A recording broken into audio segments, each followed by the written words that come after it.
National Roads Agency Sanral has responded to criticism of its decision to award 4 of 5 road infrastructure projects to Chinese-led joint ventures.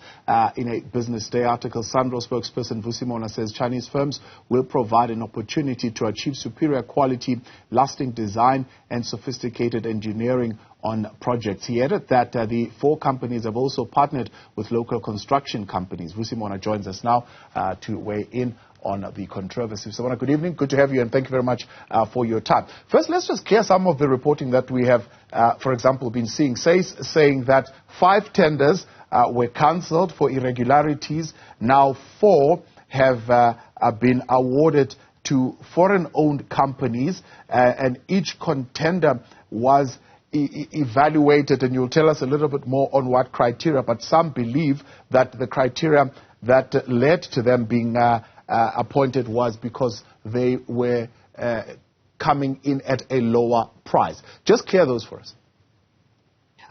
Well, a competitive, fair, transparent bid process in this country does include, over and above technical competence, the issue of price.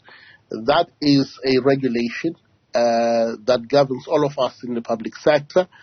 At the end of the day, after we've satisfied ourselves that the bidder is technically competent, what then wins the bid is the price being offered. Nothing untoward, nothing strange about that. That's the way we roll in the public sector when it comes to procurement. And how much weight does the BEE compliance then weigh as far as the awarding on the lowest price? Well, I'm not sure if it was the 80-20 or 90-10, but certainly BE does count. It was one of the criteria stipulated in the bid documents. Tenderers had to have a BE level 1, 2, 3, 4. Anybody outside that would not have qualified. And how then would you, for example, guarantee things like what you're saying, that there will be no steel that is being brought in from Chinese companies, or, for example, that there will be no shipping of people from Beijing to come and work on these projects? Well, you'll recall that the board of Sanral actually asked DBSA to do the evaluation, adjudication, and then recommend. DBSA has done that, but that's not the end of its brief. It is going to continue throughout the execution of the project to provide oversight and provide reports to Sanral that the 100% local procurement is being adhered to, especially when it comes to steel and cement. The 30% subcontracting opportunities are being complied with. The sourcing of labor is happening in the local communities. So there will be regular monitoring and oversight, and there will be reports generated to ensure that all these commitments or criteria that were set out as conditions of tender are actually met. Yeah. So the assertion that 13,300 jobs will not materialize because of the awarding of these tenders to foreign companies, you're saying there's no basis for that? No, there's no basis for that. I mean, this country has got labor laws. You don't just bring in labor in the country without going through stringent tests. There is a Department of Labor that is involved if you're going to bring in foreign skill. And you've got to satisfy South African authorities that the skill does not exist in South Africa before you can bring it from abroad. So, when it comes to digging trenches and building roads, some of the basic labor skills involved are not scarce in South Africa. We do have them.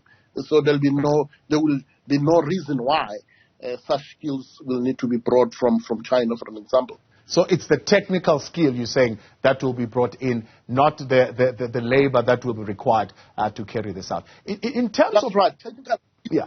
so far as we may not have it in South Africa.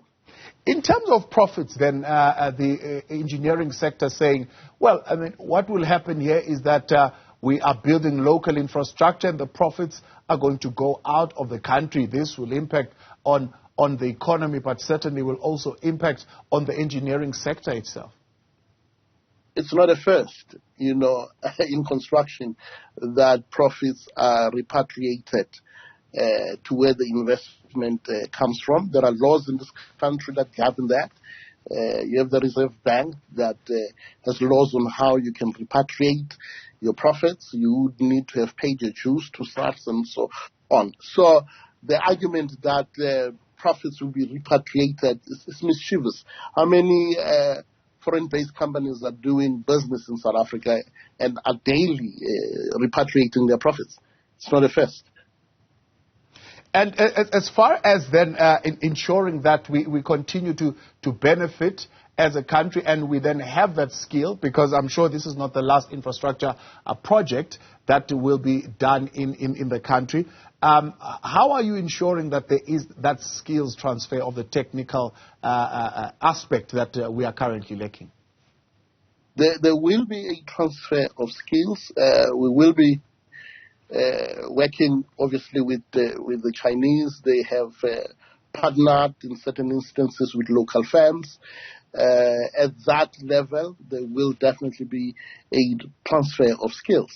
The ideal situation is that after we've executed or completed these projects, South African firms must be able to do similar work without any foreign assistance. We're very much alive to that. Vusi Mona, appreciate your time. Thanks so much for coming on tonight, speaking on behalf of Sanral there. That is Vusi Mona.